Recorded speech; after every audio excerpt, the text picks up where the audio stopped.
Guys, അങ്ങനെ GTA 6 May 26 ഇറങ്ങുന്ന പറയുന്നു. അതിക്ക് മുമ്പ് നമ്മളൊരു കാര്യം മനസ്സിലാക്കണം. GTA 6 മാർക്കറ്റിംഗ് സ്ട്രാറ്റജീസ് അതിഗംഭീരമായിട്ടെന്ന് ഞാൻ പറയും. കാരണം എന്താണെന്ന് വെച്ചിട്ടുണ്ടെങ്കിൽ ഇത്രയുള്ളൂ. അതിൻ്റെ മെയിൻ പ്രോട്ടാഗനിസ്റ്റ് ലൂസിയ ഒരു പെണ്ണാണ്, ഒരു ഫീമെയിൽ പ്രോട്ടാഗനിസ്റ്റാണ് അവർ കൊണ്ടുവരുന്നത് ഈ ഗെയിമിൽ. ആ ഫീമെയിൽ പ്രോട്ടാഗനിസ്റ്റ് കൊണ്ടുവരാനുള്ള കാരണം എന്താണെന്ന് വെച്ചിട്ടുണ്ടെങ്കിൽ ഇത്രയുള്ളൂ. ഫീമെയിൽ ഓഡിയൻസിനെ ആകർഷിക്കാൻ വേണ്ടിയിട്ടുള്ള ഒരു പരിപാടിയാണ്, മനസ്സിലായ. പ്ലസ് ആ ബോണി ആൻഡ് ക്ലൈഡ്, ആ ക്ലാസിക് മീൻസ് ആ ഫീലിംഗ് കിട്ടാൻ വേണ്ടിയിട്ടും അവർ ചെയ്യുന്നുണ്ട്. പക്ഷേ ഒരു വലിയൊരു ഓഡിയൻസിനെ അവർക്ക് കിട്ടാൻ വേണ്ടിയിട്ട് ആണ് ഇത് ചെയ്യണമെന്ന് ഞാൻ മനസ്സിലാക്കിയത്. ബേസിക്കലി നല്ലൊരു ഐഡിയ തന്നെയാണ് ബേസിക്കലി, മനസ്സിലായ. പിന്നെ അവരും കൂടി കിട്ടുമല്ലോ.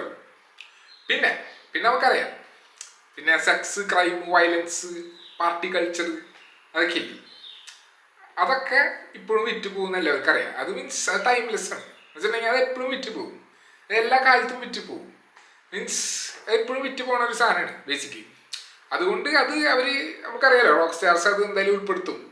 അത് അവരുടെ ഇതാണ്. മീൻസ് അതില്ലാണ്ട് റോക്ക് സ്റ്റാർസ് ഇല്ല ബേസിക്കലി. അപ്പോൾ അതില്ലാണ്ട് റോക്ക് സ്റ്റാർസ് ഇല്ല എന്നല്ല, അതുണ്ട് എന്തായാലും. Means car jacking, neon lit parties, പിന്നെ ഈസ്റ്റുകൾ, അതൊക്കെ എല്ലാം ഉണ്ട് ഇതിൽ ബേസിക്കലി. അത് റോക്ക് സ്റ്റാർസ് ഉൾപ്പെടുത്തുന്ന ഒരു കാര്യമാണ്. മീൻസ് എല്ലാ റോക്ക് സ്റ്റാർസിൻ്റെ എഡീഷനിലും വരുന്നതാണ്, 1, 2, 3 അപ്പോൾ അത് നമുക്ക് പറയേണ്ട ആവശ്യമില്ല. പിന്നെ വെച്ചിട്ടുണ്ടെങ്കിൽ വൈസിറ്റിയിൽ സംഭവിക്കാന്ന് വെച്ചിട്ടുണ്ടെങ്കിൽ ഈ ജെൻസി മില്യനേഴ്സിനെ ആകർഷിക്കാൻ ഏറ്റവും നല്ലത് വൈസിറ്റിയാണ്. കാരണം വെച്ചിട്ടുണ്ടെങ്കിൽ മില്യനേഴ്സ് ആണെങ്കിൽ വൈസിറ്റിയും കിട്ടും, ജെൻസി ആണെങ്കിൽ സെനാൻഡ്രീസ് ആണെങ്കിൽ മില്യനേഴ്സിന് കിട്ടും. പക്ഷേ വൈസിറ്റി ആണെങ്കിൽ രണ്ടുപേരും കിട്ടും ബേസിക്കലി. അതിന് മുമ്പത്തെ ആദ്യ ജനറേഷൻ തൊട്ട് കിട്ടും. അപ്പോൾ അതൊരു നല്ല ഐഡിയ ആയിരുന്നു ബേസിക്കലി. പിന്നെ പുതിയ ആൾക്കാർക്ക്, പുതിയ കുട്ടികൾ, അവർക്ക് ഇഷ്ടപ്പെടുന്ന ഒരു ടച്ച് മാതിരി കൊടുക്കുന്നുണ്ട്. മീൻസ് മറ്റേ ഒറിജിനാലിറ്റിയും, പിന്നെ സിറ്റി ഫ്രഷാണ്, മീൻസ് പുതിയൊരു സിറ്റിയാണ്. അവരെ സംബന്ധിച്ച് പുതിയ നല്ല ഗ്രാഫിക്സും. അപ്പോൾ എല്ലാവർക്കും ഇഷ്ടപ്പെടുന്ന ഒരു ആംബിയൻസ് ആണ് ഗെയിം കൊണ്ടുവരുന്നത്. അത് അടിപൊളിയുണ്ട്. പിന്നെ ഇതിൽ ഏറ്റവും രസം എന്ന് വെച്ചിട്ടുണ്ടെങ്കിൽ മീം കൾച്ചർ. അത് റോക്ക് സ്റ്റാർസ് നന്നായിട്ട് മനസ്സിലാക്കാൻ പറ്റിയിട്ടുണ്ട്. മീം കൾച്ചറിൻ്റെ പൊട്ടൻഷ്യൽ. പിന്നെ എല്ലാ റോക്ക് സ്റ്റാർ ഗെയിം അങ്ങനെയാണ്. മീൻസ് മെയിൻ സ്ട്രീമിന് പുച്ചിക്കലാണ് ബേസിക്കലി. അവരുടെ പരിപാടി. അത് നിങ്ങൾ ഇതിൽ നോക്കിക്കഴിഞ്ഞാൽ നിങ്ങൾക്ക് മനസ്സിലാക്കാൻ പറ്റും. മീൻസ് പോലീസ് ചേസ്, പിന്നെ ഔട്ട് ഓഫ് ദ കോണ്ടെക്സ്റ്റ് ക്യാരക്ടേഴ്സിൽ മീൻസ് NPCs അവർ വരുന്നതൊക്കെ രസമുണ്ട് ബേസിക്കലി. ഒരു ആഡം സാൻഡർ സൈഡിലൊക്കെ വരുമ്പോൾ നമ്മൾക്ക് ശരിക്കും പിടിക്കും. അതന്നെ ആഡം സാൻഡർ സിനിമകളിൽ വരുന്ന പോലെ അത് അടിപൊളിയാണ്. പിന്നെ വിയേർഡായിട്ടുള്ള മീൻസ് പിന്നെ ഒക്കെ പക്കയായിരിക്കും. മീൻസ് ബിഹേവിയേഴ്സ് ഒക്കെ വിയേർഡായിരിക്കും, അൺഎക്സ്പെക്റ്റഡ് ആയിരിക്കും. പിന്നെ അവർ പറയുന്നത് ടൈം ലൈൻ അൺപ്രഡിക്റ്റബിൾ ആയിരിക്കും. മീൻസ് ഗെയിം അൺപ്രഡിക്റ്റബിൾ ആയിരിക്കും എന്ന് പറയുന്നുണ്ട്. അതൊരു വലിയ കാര്യമാണ് ഞാൻ മനസ്സിലാക്കിയത്. അത് എത്ര കണ്ട് സത്യമാണെന്ന് എനിക്കറിയില്ല. എനിക്ക് തോന്നില്ല പൂർണ്ണമായി അൺപ്രഡിക്റ്റബിൾ ആവുന്നു. പക്ഷെ ഏകദേശം അവർ നല്ല രീതിയിൽ അൺപ്രഡിക്റ്റബിൾ ആക്കും. പിന്നെ വെതറൊക്കെ അൺപ്രഡിക്റ്റബിൾ ആവും. ഗെയിം ഏകദേശം നോൺ ലീനിയർ ആണെന്ന് എനിക്ക് നിർബന്ധമില്ല. പക്ഷെ നോൺ ലീനിയർ ആവട്ടെ, അത്ഭുതപ്പെടുത്താം. പക്ഷെ നല്ലൊരു ഇതൊക്കെ പ്രഡിക്റ്റബിൾ ആയിരിക്കും. വലിയൊരു ഇതാണെന്ന് പറയുന്നത്, ലോകം, വേൾഡാണ് GTA 6 ഇത് പറയുന്നു. നമുക്ക് കൃത്യമായിട്ട് അറിയില്ല. പിന്നെ അവരുടെ രസകരമായ കാര്യം എന്ന് വെച്ചിട്ടുണ്ടെങ്കിൽ ഗെയിം പ്ലേയും ട്രെയിലറും ബാലൻസ് ചെയ്ത് കൊണ്ടുവരുന്നത്. മീൻസ് വേഗമായിരിക്കും എന്ന് വെച്ചിട്ടുണ്ടെങ്കിൽ ആ വീക്ക്നെസ്സിനെ കൊണ്ട് അർത്ഥമുണ്ട്. വെച്ചിട്ടുണ്ടെങ്കിൽ ആൾക്കാർ കാണുമ്പോൾ അവർക്ക് ഗെയിം പ്ലേ കാണാൻ പറ്റും. ഗെയിം പ്ലേയുടെ നല്ല പോളിഷ്ഡ് സാധനങ്ങളും കാണാം, സിനിമാറ്റോഗ്രാഫിയും കാണാം. പക്ഷെ ഒരിക്കലും പൂർണ്ണമായിട്ട് അവർ പുറത്തേക്ക് വിടില്ല. അത് ആ സൈലൻസിൽ അർത്ഥമുണ്ട്. ആ സൈലൻസ് ഭയങ്കരമായിട്ട് വീർപ്പിക്കുന്നുണ്ട് ബേസിക്കലി സിനിമ ഗെയിമിനെ, മീൻസ് ഗെയിമിൻ്റെ ഹൈപ്പിനെ.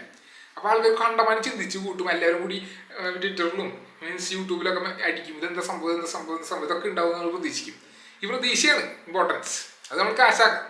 അപ്പോൾ ഇത് കൂടും ആൻറ്റിസിപ്പേഷൻ, മനസ്സിലായി. അപ്പോൾ ആൾക്കാർ വാങ്ങാനുള്ള സാധ്യത, പെട്ടെന്ന് പ്രഷർ ഉണ്ടോ ആൾക്കാർക്ക്, സെല്ലിംഗ് പ്രഷറില്ലേ, ആൾക്കാർ വാങ്ങണം, ഇത് അടിപൊളിയാവും, കളിക്കാനുള്ള ഒരു കൗതുകം അതവർ നന്നായിട്ട് ജനറേറ്റ് ചെയ്യുന്നുണ്ട്. ഹൈപ്പ് അതവർ മീം കൾച്ചർ കൊണ്ട് അവർ നന്നായിട്ട് ജനറേറ്റ് ചെയ്ത് കഴിഞ്ഞു, മനസ്സിലായ. ഇത് എനിക്ക് ഭയങ്കര ഒരു അടിപൊളിയായിട്ട് എനിക്ക് തോന്നിയിട്ടുണ്ട് ഈ റോക്ക് സ്റ്റാർസ് ചെയ്തത്.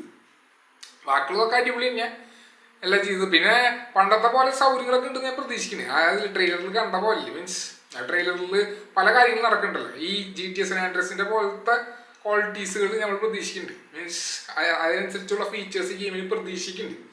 ആ പ്രതീക്ഷയാണ് അവിടെ നിലനിൽക്കുന്നത്. പിന്നെ ഒരു കാര്യം നിങ്ങൾ മനസ്സിലാക്കണം, ഗെയിം കളിക്കാണ്ടൊന്നും ഗെയിമിൻ്റെ ഫിസിക്സോ അല്ലെങ്കിൽ ഗെയിം എഞ്ചിനെ കുറിച്ചൊന്നും അറിയില്ല, മനസ്സിലായി. റെഡ് ഡെഡ് റിഡംഷൻ നല്ല രീതിയിൽ ചെയ്തിട്ടുണ്ട്. റെഡ് ഡെഡ് റിഡംഷൻ 2 അവർ പറഞ്ഞ പോലെ തന്നെ ചെയ്യുന്ന ആൾക്കാരാണ് റോക്ക് സ്റ്റാർസ്. എന്നാണ് അവരുടെ ഇത് ക്രെഡിബിലിറ്റി.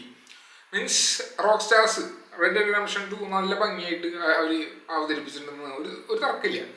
മീൻസ് അതിൻ്റെ കഥയും ഭയങ്കര അടിപൊളിയാണ്. ബേസിക്കലി കഥ നമ്മൾ നോക്കണ്ട. റെഡ് ഡെഡ് റിഡംഷൻ 2 നമുക്കറിയാം റെഡ് ഡെഡ് റിഡംഷൻ 2 വേറെ കഥയാണ്. ബേസിക്കലി മീൻസ് ഭയങ്കര ഇൻഫ്ലുവൻഷ്യൽ ആയിട്ടുള്ളൊരു കഥയാണ് റെഡ് ഡെഡ് റിഡംഷൻ 2. എനിവേസ് ഞാൻ പറഞ്ഞു വരുന്നതെന്ന് വെച്ചിട്ടുണ്ടെങ്കിൽ റോക്ക് സ്റ്റാർസ് അതിഗംഭീരമായിട്ട് ഇത് ചെയ്തിട്ടുണ്ട്. പക്ഷേ ഇനി നമുക്കറിയില്ല അടുത്ത കൊല്ലം PS5 ഓടിയെന്ന് പറയുന്നത്. PS5 കാണുന്ന വെച്ചിട്ടുണ്ടെങ്കിൽ ഇപ്പോൾ 2-3 വർഷത്തെ ഗ്യാപ്പ് ഉണ്ട്. അല്ല 5 വർഷത്തെ കൺസോളാണിത്. 5 വർഷം ഗ്യാപ്പ് ഉണ്ട്. എന്നാലും അതിൽ ഓടിച്ചെന്ന് പറഞ്ഞിട്ടുണ്ടെങ്കിൽ ഒരു പഴയ ലിമിറ്റേഷൻസ് വെച്ചിട്ടാണ് ഓടിപ്പിക്കുന്നത്. ബേസിക്കലി ആ ലിമിറ്റേഷൻസ് ഉണ്ട് PS5. പക്ഷെ നമുക്ക് പൂർണ്ണമായ എഫക്റ്റുകൾ ശരിക്കാണ്, പൂർണ്ണമായ പവർ നമുക്കറിയില്ല ഇപ്പോൾ. മീൻസ് എത്ര കണ്ട് മീൻസ് അതിൻ്റെ റീച്ചിൽ എത്ര കണ്ട് ഗ്രാഫിക്സ് ഉണ്ടെന്ന്, അല്ലെങ്കിൽ എത്ര കണ്ട് അതിൻ്റെ ഗെയിം പ്ലേയിൽ എത്ര അടിപൊളിയാണെന്ന് നമുക്കറിയില്ല. കൃത്യമായിട്ട് പെർഫോമൻസും നമുക്കറിയില്ല. പക്ഷെ ഗെയിം പ്ലേ വരുമ്പോൾ നമുക്ക് മനസ്സിലായോ കുറേ കളിച്ചിട്ടുണ്ട് അടിപൊളിയാന്നൊക്കെ പറയേണ്ടി വരും. പിന്നെ എല്ലാവരും പറയുന്നതാണ് ഏറ്റവും അടിപൊളി ഗെയിം എന്നൊക്കെ പറയുന്നുണ്ട്. ഇത് വരില്ല. പക്ഷെ പല ട്രെയിലറുകളും ഇതിനെക്കാട്ടും കൂടുതൽ ഗ്രാഫിക്സുള്ള ട്രെയിലറൊക്കെ ഉണ്ട്. ഹാലോ 3 ഒരു എക്സാമ്പിളാണത് ബേസിക്കലി. പക്ഷെ ഇതങ്ങനെയല്ല, ഇത് ഓപ്പൺ വേൾഡ് ആണ്. മീൻസ് നമ്മളുടെ ആ GTA ഫീലിംഗ് ഇല്ലേ, അതാണ് നമ്മൾ ഇവിടെ പ്രതീക്ഷിക്കുന്നത്. അങ്ങനെ നോക്കുമ്പോൾ അത് എല്ലാം കൊണ്ട് അടിപൊളി ഗെയിമായിരിക്കും. മനസ്സിലായോ?